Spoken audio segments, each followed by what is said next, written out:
Hi guys, this is Abhishek here. Today we are going to see an interesting topic, different forms of verbs. There are two special forms of verbs. One is called the active voice and another is the passive voice. If you take the active voice is the normal voice. This is the voice that we use most of the time. Hope you are all probably already familiar with the active voice. In the active voice, the object receives the action of the verb. For example, cats eat fish. Here the subject is cats, the verb is eat and the object is fish. But in the passive voice is less usual. In the passive voice, the subject receives the action of the verb. For example, fish are eaten by cats. Here the subject is fish, the verb is are eaten and the object is by cats. The object of the active verb becomes the subject of the passive verb. For example, if we take the same sentence, here subject, verb and object. For example, in an active sentence, everybody drinks water. Here water becomes the object. Whereas in a passive sentence, water is drunk by everybody. As already told, the object of the active verb becomes the subject of the passive voice. If you take, what are the uses of passive? So passive voice is used when the focus is on the action. It is not important or not known, however, who or what is the performing the action. Example, my bike was stolen. In the example above, the focus is on the fact that my bike was stolen. I do not know, however, who did it. Sometimes a statement in passive is more polite than active voice, as the following example shows. Mistake was made. In this case, I focus on the fact that a mistake was made, but I do not blame anyone. That is, you have made a mistake. So if you want to understand a form of passive, let's take subject plus finite form of to be plus past participle. That is the third, with an example, a letter was written. When rewriting active sentences in passive voice, not the following, I mean the object of the active sentence becomes the subject of the passive sentence. The finite form of the verb is changed, that is to be plus past participle.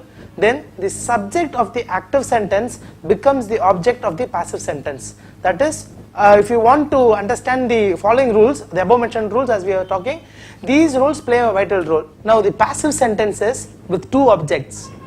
Rewriting an active sentence with two objects in passive voice means that one of the two objects becomes the subject, the other one remains the object.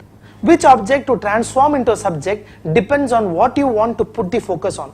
Let's take the example, Rita wrote a letter to me. Here we are using two objects.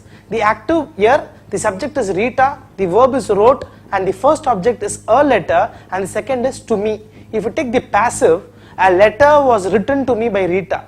Here the subject is a letter and the verb was written and the object to me and the second object will be by Rita.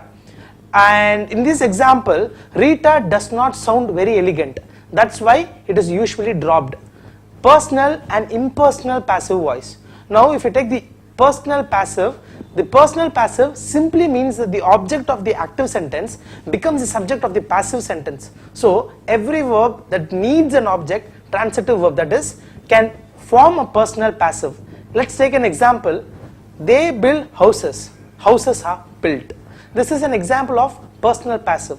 Verbs without an object, that is intransitive verb, they call it as intransitive verb, normally cannot form a personal passive sentence, as there is no sentence. If you want to use an intransitive verb in passive voice, you need an impersonal construction. Therefore, this passive is called impersonal passive. Let's take an example. He says, it is said. He says is one form of a sentence, whereas if you take it is said. Impersonal passive is not as common in English as in some other languages, that is, let us take German, French or Latin. In English, impersonal passive is only possible with verbs. Perception, example, say, think, know. Let's take an example. They say that women live longer than men. It is said that women live longer than men. This is the form of impersonal passive. Now let's take another example. They say that women live longer than men. Women are said to live longer than men. the subject of the subordinate clause, that is the woman, goes to the beginning of the sentence, the verb of perception is put into passive voice. The rest of the sentence is added using an infinitive construction with to, certain auxiliary verbs and that are dropped.